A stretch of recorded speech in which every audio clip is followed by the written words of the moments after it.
Muito bem, nação, vamos para as notícias aqui no nosso canal do Flamengo. O Flamengo está em preparação para enfrentar o Vasco pela semifinal do Campeonato Carioca. Nós vamos analisar aqui porque, meu amigo, Mengão precisa da vitória para pagar de vez, de uma vez por todas aí desse momento ruim que está vivendo. Então chega aqui, deixa o like, se você não é inscrito, se inscreva no canal, ativa o sino das notificações para você receber todos os vídeos e notícias do Mengão, tá certo?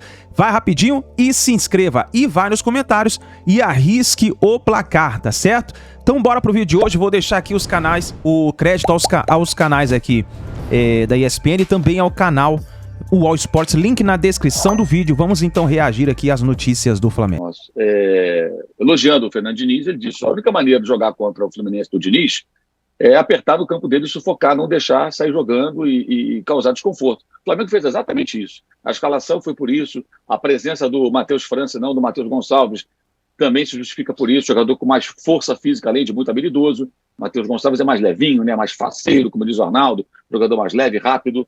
Então, para aquele cenário, ele era o mais indicado. E o Flamengo, de fato, fez o primeiro tempo muito bom. Aí cansa no segundo tempo, as trocas, tem uma série de pontos aí que podem ser questionados. Também o não entendimento, né, de muita gente de que jogadores, como saem muitas vezes, jogadores muito bons durante o jogo, é porque eles não conseguem mais entregar aquilo que é preciso durante a partida, porque o esgotamento físico é muito grande. Aí você pode questionar quem entrou, por que entrou, enfim, eu não vou entrar nesses pormenores. Mas existe todo um contexto em que o Flamengo ele castiga ele mesmo. Quem vaza a informação, evidentemente, da escalação, alguém que trabalha contra o clube. Contra o clube, não é do ser torcedor. Por algum interesse, o cara vaza a informação. Ou trabalha contra o clube, ou quer ter um jornalista a ele aliado por uma conveniência, e vaza uma informação. Aí eu não sei qual é o mistério, né, entre aspas, que envolve esse frequente vazamento de informações. O Jorge Jesus, uma vez, eu não lembro se foi escalação ou outra informação, ele passou algo fake para tentar detectar o glorioso X9. Mas tem muito tempo isso. Todos os técnicos do Flamengo passam por isso. Todos, rigorosamente todos, né? E acho que o Flamengo é vítima justamente do quê? Da dificuldade de entender também o que ele quer. Quando vocês falam, o Flamengo voltar a ser o que era. Voltar a ser o que exatamente? O Flamengo dos breves meses de ótimo futebol com o Dorival ou o Flamengo que despencou no final da temporada? O Flamengo que passava por uma formulação com o Paulo Sousa, independentemente da sua falta de habilidade, muitas vezes no trato com os jogadores, de sua capacidade ou não de fazer aquele processo chegar ao final, né? O Flamengo do Jesus, eu estava aqui recapitulando os jogos do Jorge Jesus no começo da temporada dele no Flamengo, ele teve muitas dificuldades. É incrível como as pessoas esquecem a quantidade de vezes que o Jorge Jesus teve dificuldade. Tá? Teve eliminação para o Atlético Paranaense na Copa do Brasil, teve 1-1 com o Corinthians suado em São Paulo, foi o único técnico recente do Flamengo que foi a Itaquera e não venceu o Corinthians, todos os outros venceram. Derrota para o Emelec, ele fez mudanças com o Rafinha no meio campo, tudo foi muito questionado. Aí ganhou do Botafogo do Barroca, 3-2, suado. O Botafogo muito fragilizado, não era o Botafogo da SAF, independentemente da eliminação, tem muito mais jogadores. Aí aquela classificação com o Emelec, a derrota para o Bahia, 3-0, que ele apanhou muito. Depois tem um 3-1 no Grêmio, mistão. A torcida deu aia nele quando anunciou o nome dele no placar, alguns torcedores vaiaram, que estavam com o nariz torcido pela derrota para o Bahia. Vaiaram o JJ. Placar eletrônico, técnico, Jorge Jesus, os caras vaiaram. Ninguém lembra, mas vaiaram. 3-1 em cima do misto do Renato Portaluppi. O Flamengo venceu esse jogo no Maracanã, tentando alcançar o Santos River. Aí tem um 4-1 sobre o Vasco do Brasil, o Vasco perdeu 2 pênaltis, vocês vão lembrar. Aí tem o 2-0 no Inter do Odair Real na Copa Libertadores. Ali começa a virada. E foi um jogo difícil, os gols foram no final do Bruno Henrique, o Odair montou uma retranca, o Inter quase faz um gol logo depois de tomar 1-0. E aí começa a escalada de jogos, você vê que tem uma caminhada. Com altos, tem o 6-1 no Goiás também, que foi espetacular na primeira partida do Maracanã. Mas então essa coisa, esse sebastianismo em torno do Jorge Jesus, essa coisa toda, mostra que as pessoas perderam a noção da realidade. Na torcida, na mídia e no Flamengo. Elas não entendem que, independentemente do Vitor Pereira conseguiu ou não executar todo o seu plano, isso não é instantâneo. Isso não acontece, não é miojo, vou repetir de novo, não é o macarrão instantâneo. Põe na água e pum, ele sai ali, você sai comendo aquela gororoba. Não é assim.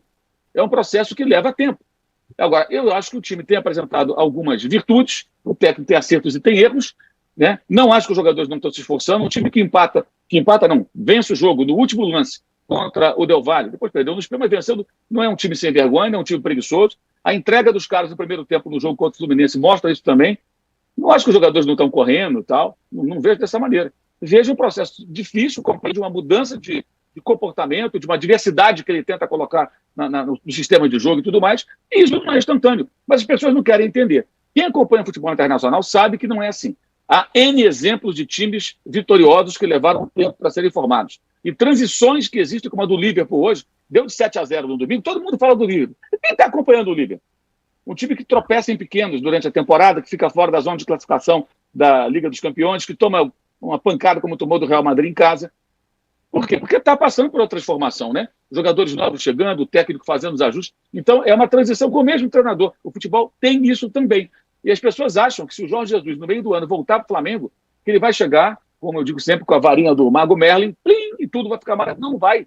Ele vai passar pelos mesmos problemas, dificuldades, outros jogadores, como o Ronaldo já falou várias vezes, jogadores que já têm a barriga cheia de títulos, e o cara já fica mais empoderado, não é o jogador lá de 2019 tentando mostrar o serviço. Então, é uma coisa muito complexa, acho que o entendimento é muito raso, acho que o olhar é muito raso, muitas vezes, só em cima de resultado, né? E esse Fla-Flu, inclusive, primeiro tempo muito bom do Flamengo, muito bom. Eu achei o jogo ruim, mas o duelo dos técnicos achei legal, porque o Vinícius foi surpreendido pelo Vitor Pereira no primeiro tempo, apesar da escalação vazada. E ele falou na coletiva, né, que o ajudou a ter visto essa escalação mais cedo, depois de trabalhar em cima. E o André, na saída de campo, confessa, entre aspas, que o Flamengo incomodou o Fluminense, que ele fala, pô, os caras estão na draga danada, contra a gente joga isso tudo aí, então estava dificultando o Fluminense. Aí as ótimas mexidas do Diniz melhoram o time, o primeiro gol, para mim, é uma consequência da mudança que ele faz, jogada do lado esquerdo, concentrou os jogadores ali, explorou, provocou um efeito dominó na zaga do Flamengo, surgiu o gol.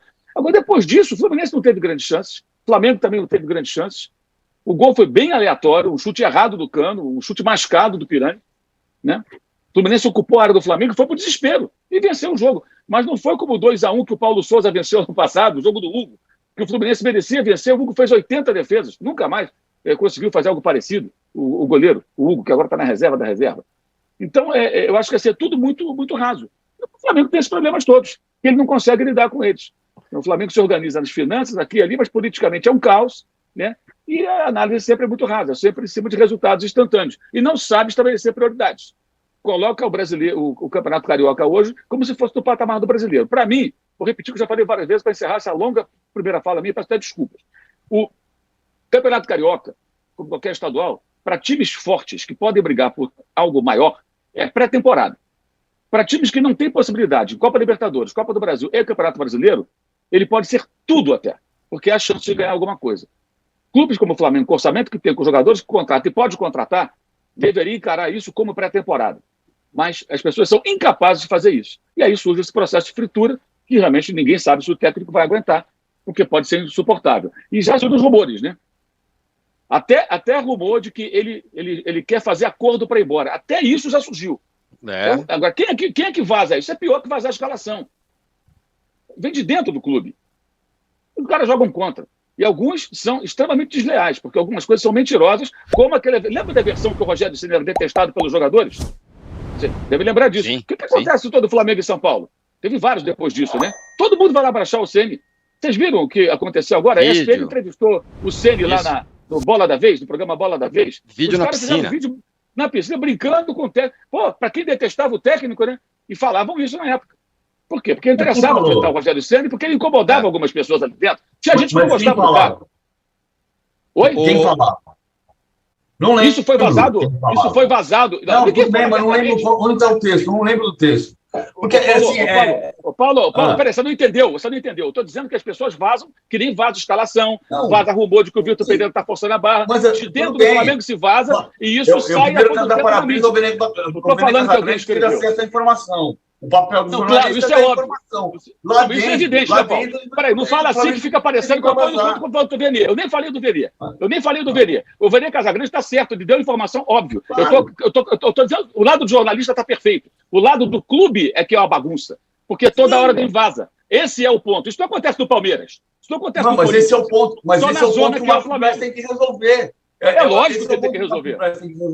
O ponto é assim. O clube que pagou 22 milhões de reais em rescisões de contrato do técnico faz um contrato em que tem uma multa de 15 milhões. Você vai pagar, você vai correr o risco. Ok, que é a situação para contratar o Vitor Pereira, que é muito bom treinador. Acho muito bom treinador, não está dando certo nesse momento. Agora, você faz um contrato, depois de pagar 22 milhões de reais de multas, você faz um contrato para pagar 68% que você já pagou se você tiver que trocar. num clube que tem uma cultura de demitir a cada 6 meses, de trocar a cada 6 meses, que é o que precisa mudar, foi o que a gente disse aqui na semana passada. O clube tem que mudar a sua cultura interna, mas isso é um problema do Rodolfo Landim, do Marcos Braz, do BAP e quem dirige o clube. Se está vazando lá dentro, e já mudou comissões técnicas, mudou tudo. O tempo que estava o Jorge Jesus lá dentro em 2019, mudou praticamente todo mundo, tirando o Márcio Tanuri. Já saiu, já voltou, já entrou, as pessoas são diferentes e os métodos são os mesmos. É incrível, porque vazava e continua vazando. Agora, quando o jornalista está certo, a escalação que o Vene Casagrande deu, parabéns para ele por ser do repórter, porque ele acertou os 11 jogadores. Deixa eu deixar uma coisa clara aqui, só um instantinho, porque fala para mim agora. Não estou criticando o René Casagrande.